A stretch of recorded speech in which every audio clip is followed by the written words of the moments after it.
proclamer la bonne nouvelle de la parole de Dieu. Donc,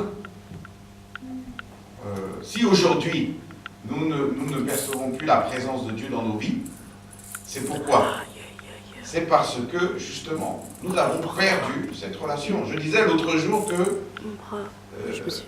quand je revoyais certaines choses, je me dis, mais Abraham, il parlait avec Dieu. Est-ce qu'Abraham parlait en langue? Abraham ne parlait pas en langue. Aujourd'hui, on va te dire, pour parler avec Dieu, il faut absolument parler en langue. Mais écoute, Abraham, je suis bien sûr, on a l'effusion du Saint-Esprit, c'est une bénédiction. On a la présence du Saint-Esprit, c'est une bénédiction. Mais, ce que je veux dire par là, c'est que ces grands hommes de Dieu qui ont existé avant nous avaient un dialogue avec Dieu, avec leur propre langue, avec leurs propres mots, avec leur propre bouche. Et Dieu a fait plus avec eux qu'il fait avec nous, qui nous avons l'effusion du Saint-Esprit. Aujourd'hui, on va te dire non, tu vas prier, prie en langue. Il faut qu'avant que tu pries en langue, il faut que tu exprimes par tes propres mots, par ta propre bouche, ce que tu as à dire. Dieu veut entendre de ta bouche ce que tu as à lui dire. Amen. Et ça ne vient pas du parler en langue. Ça vient de la profondeur du cœur. Maman tout à l'heure a dit, la servante de Dieu, la prophétesse a dit tout à l'heure, que il veut des gens vrais, des gens avec le cœur. Mais aujourd'hui, c'est quoi notre problème? Notre problème, c'est que on a l'effusion du Saint-Esprit, on parle en langue, mais on fait des actions qui sont contraires au Saint-Esprit.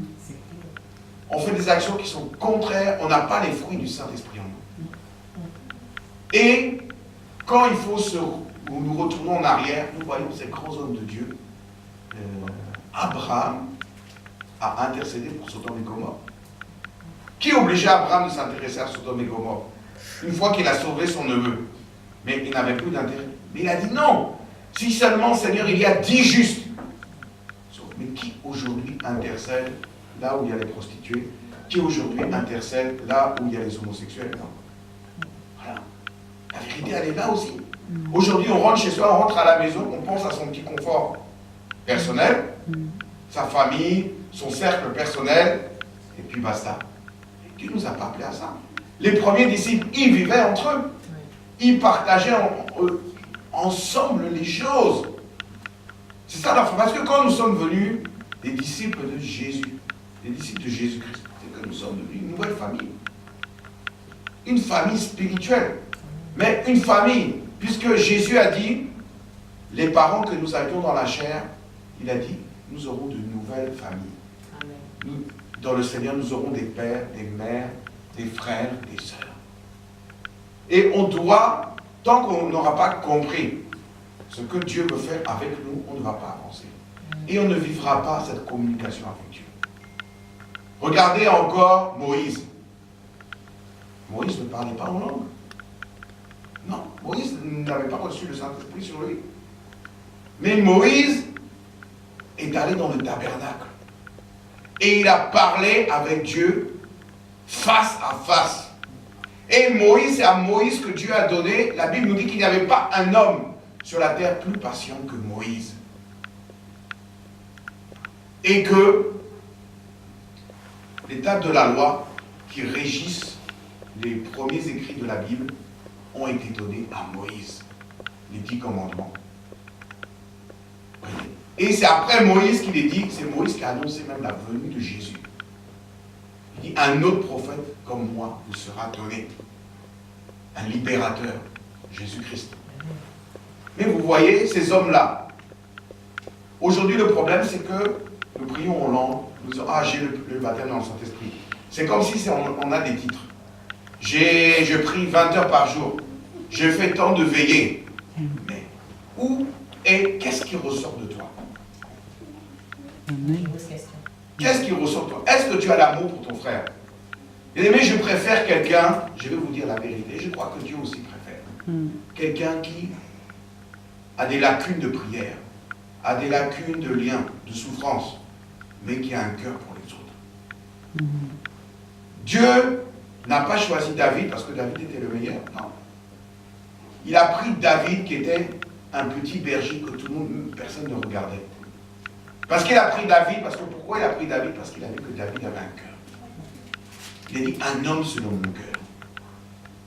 Bien aimé, quand nous serons jugés par Dieu, on ne veut pas être jugé en fonction des prières. On ne va pas être jugé en fonction de tout ce qu'on a fait nous-mêmes. Tout ça là, le Seigneur dit que tout ça, l'apôtre Paul dit lui-même que tout ça là, c'est rien. Mais on sera jugé en fonction de quoi? En fonction de notre cœur. Notre cœur. C'est notre cœur qui va soit nous ouvrir l'accès au royaume de Dieu, soit nous le fermer. Et Dieu nous dit que personne ne peut voir ce qu'il y a dans le cœur de l'homme. Aujourd'hui, tu peux être à côté d'un homme, il va te détester, tu ne sais même pas pourquoi. Tu peux marcher à ses côtés, et demain, c'est lui qui va te trahir. Tu ne sais même pas pourquoi, tu ne comprends même pas pourquoi il t'a détesté. Mais c'est pour ça que Dieu dit, lui, il voit dans le cœur de l'homme. Nous, on est là, ici, on est assis. Mais ça, c'est la chair, ça, c'est le vêtement extérieur. Mais le vêtement qui est à l'intérieur, qui le connaît? C'est Dieu. Aujourd'hui, tu peux faire des sourires à ton frère, tu fais « Ah oui, mon frère, oui, ma soeur ». Mais tu ne sais pas qu'est-ce qu'il y a dans le cœur.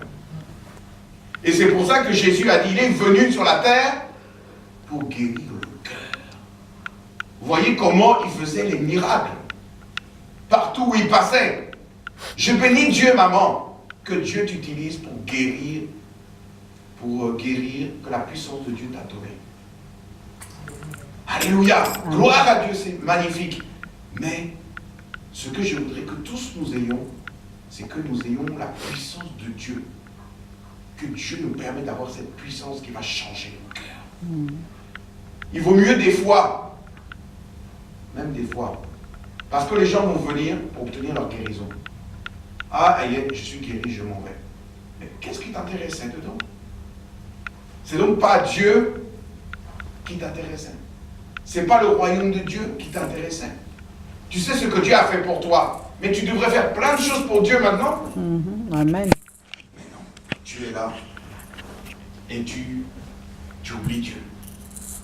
Moi, bien-aimé, pour que je me lève, je dis c'est un miracle, pour que je me lève le dimanche matin, surtout par le froid, à 7h, chez moi à 7h du matin, un dimanche, pour venir à l'église ici à 10h. Mais c'est un miracle. Pour que je dise à ma fille, on va dormir, demain matin on doit se lever tôt. Mais c'est un miracle. Parce que moi je ne pouvais pas, je dis non, ça ne m'intéressait pas. Il faut qu'il y ait la passion. La passion pour le service de Dieu. La passion pour venir servir Dieu. On sait qu'on n'est pas beaucoup, mais on vient là parce qu'on sait qu'il y a la présence de Dieu. On vient là parce que ce n'est pas une question du nombre, mais parce qu'on sait qu'on vient ici pour le Seigneur.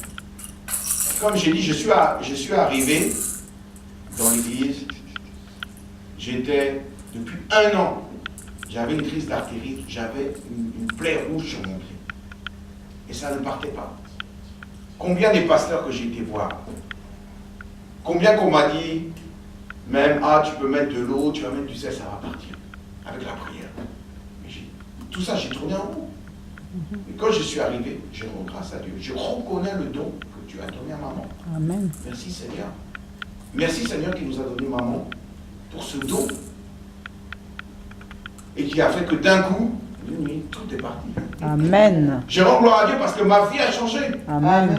Mais j'aurais pu dire merci maman. Bon, c'est gentil, maintenant je retourne. Je m'en vais. Mais donc quand Dieu m'a fait ça, j'ai dit non, je suis redevable au Seigneur. Amen. Je suis redevable à faire quelque chose ici, dans l'église, pour le Seigneur. Amen. C'est pour ça que j'ai dit tout à l'heure, au début de la réunion, nous, nos priorités, c'est Dieu. Est-ce que nous sommes reconnaissants à Dieu pour ce que Dieu nous fait? Quel que soit ce qu'il fait dans notre vie, est-ce que nous sommes reconnaissants? Tu vas aller aujourd'hui, tu vas dire, je vais en vacances, je vais en week-end. Mais est-ce que c'est les week-ends qui vont t'amener à la vie éternelle? Ce n'est pas les vacances non plus. Il faut être redevable à Dieu, être présent dans la maison de Dieu. Parce que c'est nous qui faisons l'œuvre de Dieu. avec Dieu. Dieu nous utilise. Aujourd'hui, tu vas voir les gens, ils vont t'attirer, il y a le nombre, va là, mais il faut mettre, j'ai entendu même quelqu'un qui me dit, ah oui, non, il faut mettre le sel, c'est dans la délivrance et tout ça. Mais tout ça, c'est n'importe quoi. Tu ouvres la Bible. Amen. Jésus, je prends juste l'exemple de Jésus et des apôtres. Les apôtres n'étaient même pas Jésus. Mais les apôtres, est-ce qu'ils ont pris du sel pour prier pour les gens? Et les gens étaient guéris? Non. Ils ont adressé une prière à Dieu. Ils ont dit, Seigneur, au nom de Jésus-Christ, sois guéri maintenant. Amen, amen. Pourquoi nous ne vivons plus? Une église, il n'y a plus la puissance de Dieu. Juste, ils n'ont pas prié en langue comme ça. Non, ils ont dit, les apôtres ont dit, au nom de Jésus-Christ, sois guéri. Et les apôtres étaient des hommes comme nous. Je ne vous parle même pas dans les temps avant, mais les apôtres du Nouveau Testament, ils étaient des hommes comme nous. Ils ont reçu le Saint-Esprit. Mais quel Saint-Esprit nous avons reçu? Est-ce que c'est le véritable Saint-Esprit? Ou alors c'est le Saint-Esprit de la chair? Comme a dit maman. Elle a dit tout à l'heure, tu ne vas pas prêcher avec l'esprit de la chair, mais avec le Saint-Esprit. Alléluia. Amen. Mais qu'est-ce que Dieu a mis dans nos cœurs? Bien aimé, il est temps de nous lever pour le Seigneur. Parce que Jésus nous a dit, ceux qui vont entrer dans le royaume, ce ne sont pas la porte qui va entrer dans le royaume là. L'espace est resserré. Hein? Mais pour aller dans la perdition, l'espace est large. Et aujourd'hui, les gens cherchent les coins populaires. Les coins où ça fait du bruit. Ah, il y a tel pasteur qui vient. Ah, il y a tel responsable qui vient. Mais est-ce que ta vie a changé? Parce qu'il faut prendre en considération notre propre vie. Où sont tes problèmes? Est-ce que tu as vu la puissance de Dieu dans ta vie? Est-ce que tu as vu la main de Dieu?